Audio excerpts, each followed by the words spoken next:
Taliyah is a control mage who bends the earth to her will, but for any copyright lawyers watching, she is a Stoneweaver, which is probably way different than an earthbender. She has a ton of ability to roam around the lanes and cause chaos when she gets there. Let's get into her kit and explore how. Her passive Roxor gives her movement speed when she is out of combat and near a wall. It has a small delay in ramp up time, but it also ramps down, giving you a short window when traveling between walls to not completely lose the bonus. You have to stay pretty close to the walls to maintain the bonus, but it shouldn't take too much time to get used to.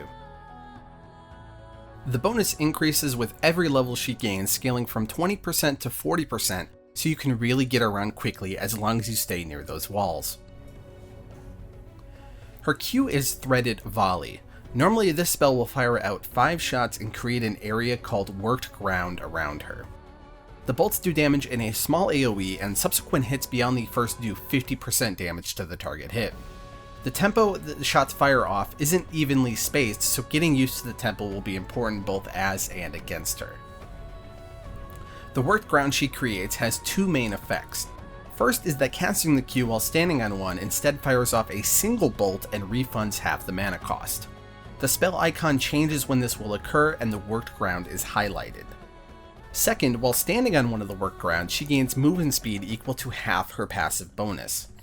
You want to set these up so that you still have good angles to harass from with the full 5 bolts, but also set them up so you have a good path to use to have move speed to escape ganks and move around your lane and the map. The Worked Ground area will stay for 180 seconds when placed, but that time decreases with your cooldown reduction. W is Seismic Shove. It places down a small AoE, and after a delay it will knock up targets. If you input a second command, you can choose a direction and they will be knocked that way instead. Especially at first, the casting system for this skill feels quite weird. My initial assumption was that it would operate like Victor E, where you press E, drag in a direction you want it to go, and release to cast it using the origin point and direction. However, because this skill also has the option to pick no direction and knock them straight up, inputting a direction requires either a second left click or a second press of the W key to lock you in that direction. This sounds like a small detail, but it actually took me quite a while to get used to it, and it never quite stopped feeling awkward, so keep that in mind. Her E is Unraveled Earth. It sends out a wave that does damage and slows enemies, as well as placing a field of mines. Enemies that dash or are pushed or pulled through the mines will detonate them, taking up to 4 mines worth of damage. After a delay, any remaining mines will explode and deal their damage. 2 things to note about this skill. First is that the slow scales with AP, so you can get that to be quite big, and second is that you can combo this with your W to knock enemies through the mines and deal quite a bit of extra damage.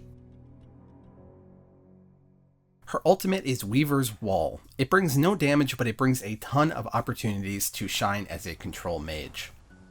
She briefly channels and then sends out a wall in targeted direction that will block off champions. She can reactivate the skill during the channel to ride on the wall as it goes out, but she hops off when she takes damage or issues a movement command. The range increases greatly with rank, and at level 16 she has access to a huge wall. You can activate the skill early to drop it a la Jarvan Ultimate. There are a number of ways to use the skill. You can block off entire lanes from escape, you can use it more as a mobility skill to get into a fight. You want to look for opportunities to block off champions from their team, and don't be afraid to use it as a rapid mobility tool if the opportunity comes up. Overall, she is shaping up to be a dangerous roamer, and although control oriented, she can do a ton of damage if you manage to utilize her entire kit. Her kit is going to take a lot of getting used to, but players who put in the effort to master it will likely see a pretty big payoff.